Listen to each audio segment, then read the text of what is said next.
और अब बात करते हैं इजरायली सेना और फिलिस्तीनी हमास के बीच जारी संघर्ष की, जिसमें अब तक 1100 से अधिक लोगों की मौत हुई है। हमास के आतंकी हमलों में इजरायल में मरने वालों की संख्या 700 के पार हो चली और 2000 से ज्यादा लोग घायल हुए हैं। वहीं दूसरी तरफ इजरायली सेना की जवाबी कार्रवाई में 400 से अधिक लोग मारे गए। लेबनान का हिजबुल्ला आतंकी गुट भी हमास के हमलों में शामिल है। वहीं संयुक्त राष्ट्र सुरक्षा परिषद में हुई आपात बैठक में इजरायल के राजदूत ने हमास पर युद्ध अपराध का आरोप लगाया। इस बीच पेंटागन ने कहा कि संयुक्त राज्य अमेरिका इजरायल को गोला बारूद और उपकरण प्रदान करेगा और फिलिस्तीनी आतंकवाद समूह हमास के हमलों के जवाब में मध्य पूर्व में अमेरिकी सेना को बढ़ावा देगा। अमेरिकी रक्षा सचिव लॉयड ऑस्टिन ने एक बयान में कहा कि संयुक्त राज्य अमेरिका तेजी से इजरायल रक्षा बलों को युद्ध सामग्री सहित अतिरिक्त उपकरण और संसाधन भी प्रदान करेगी। और इजरायल और हमास के बीच संघर्ष जारी। अमृतपाल सिंह इस वक्त हमारे साथ और जानकारी के साथ जुड़ रहे हैं।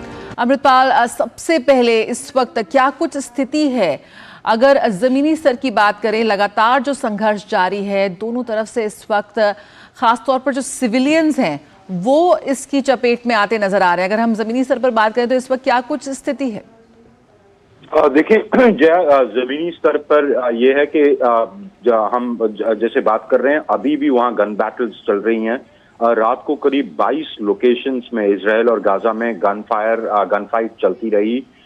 रॉकेट अटैक्स चल रहे हैं हमास की तरफ से इजरायल पे। तो 100 से ज्यादा लोग हॉस्टेज लिए हुए हैं हमास मिलिटेंट्स। जैसे आपने कहा कि 700 इजरायलीज, उनके एम्बेसडर टू यूएन ने बताया कि 700 इजरायलीज अभी तक इसमें फौत हो चुके हैं।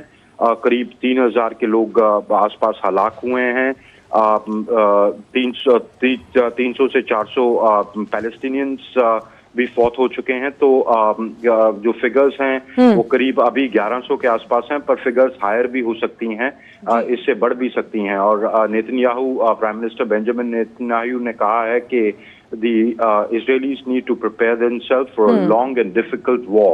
तो क्लियरली ये जो संघर्ष है या युद्ध है, जो जैसे भी आप इसको देखना चाहते हैं, ये अभी कुछ दिन और चल सकता है। और इसमें मैं एक बात जोड़ दूं छोटी सी, कि इसमें फॉरेन नेशनल्स भी हैं। अमेरिकन ने नंबर 9 डाले हैं, कहे हैं, पर उन्होंने कहा है कि अमेरिकन इसमें नेशनल सिक्योरिटी काउंसिल जो है यूएस की, उन्होंने कहा है कि इसमें अमेरिकन डेथ हुई है। नेपालीज ने ऐसा कहा है, जर्मन्स ने कहा है। इंडियन नेशनल्स को लेकर ऐसी अभी तक कोई खबर नहीं है जी। लेकिन हमें ये बात तो माननी होगी ना अमृत की, जो मोसाद है, जो खुफिया एजेंसी है, अगर हम इजराइल की बात करें, कहीं ना कहीं चूक तो हुई है, क्योंकि ये अदावत भले ही हमास और इजराइल के बीच सदियों पुरानी है, लेकिन इस तरह का अटैक करना अपने आप में बहुत ज्यादा चिंताजनक। बिल्कुल। और बहुत ही संक्षिप्त में ये भी अमृत की, जो भारतवासी वहां फंसे हुए हैं दोनों ही क्षेत्रों में, उनको लेकर क्या कुछ इस वक्त असिस्टेंस दी जा रही है? चलिए पहले इंटेलिजेंस फेलियर की बात कर लेते हैं। जैसे आंचल ने पूछा कि देखें, ये कहते हैं कि it is Al-Aqsa flood, operation Al-Aqsa flood, और उसके रिटेलिएशन में हुआ, जैसे इजरायली और सेटलर्स ने स्टॉर्म किया अल-अक्सा मॉस्क यरूशलेम में थर्सडे को। पर इतना बड़ा अटैक, 5000 रॉकेट्स फायर करने, हॉस्टेजेस ले लेने, गन फायर, इतनी बड़ी लड़ाई, ये 1-2 दिन का काम नहीं है। इसकी प्लानिंग महीनों से चल रही होगी।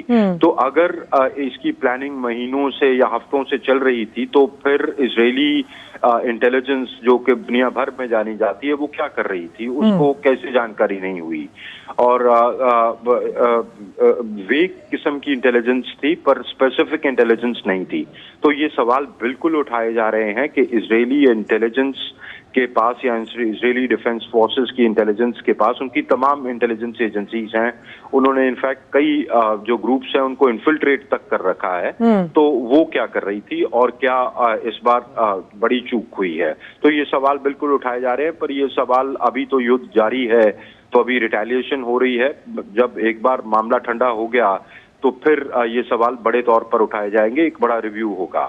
रही भारतीयों की बात, जैसे आपने पूछा, देखिए अभी तक कोई खबरें नहीं है भारतीयों की इस कॉन्फ्लिक्ट में इंजर्ड या डेथ या हॉस्टेज सिचुएशन की, पर इंडियन जो मिशन है उन्होंने इजराइल में उन्होंने इंडियंस के लिए एक एडवाइजरी जारी की थी कि आप अननेसेसरी ट्रेवल ना करें, शेल्टर्स में रहें, और उन्होंने नंबर्स और मेल्स जारी की थी कि आप इन पर अगर आपको कोई दिक्कत आती है तो आप हमसे संपर्क करें। जब गैर रस्मी तौर पे आप ये विदेश मंत्रालय के लोगों को पूछते हैं कि जी आपके क्या प्लान्स हैं, वो कहते हैं कि देखें अभी इवैक्यूएशन की स्थिति नहीं आई है, पर भारत सरकार इसको गौर से देख रही है। अगर ऐसी स्थिति आती है तो भारत अंडरटेक करेगा ऐसा ऑपरेशन, पर क्योंकि इंडियंस गाजा पट्टी में बहुत कम हैं, ज्यादातर टेल अवीव और इन इलाकों में हैं जो इलाके सेफ हैं, तो वहाँ इतना कुछ इंडियंस वेस्ट बैंक में भी हैं, तो इंडियंस की अभी तक कोई रिपोर्ट नहीं है इधर डेथ की या कोई भी कैजुअलिटी। बिल्कुल अमृत, आपसे आगे भी जानकारी लेते रहेंगे। फिलहाल इस वक्त जिस तरह से हमारे संवाददाता बता रहे थे कि स्थिति गंभीर है, जमीनी स्तर पर इस वक्त संघर्ष जारी है इजरायल और फिलिस्तीनी हमास के बीच। इस पर लगातार हम आपको अपडेट लेते रहेंगे। फिलहाल शुक्रिया।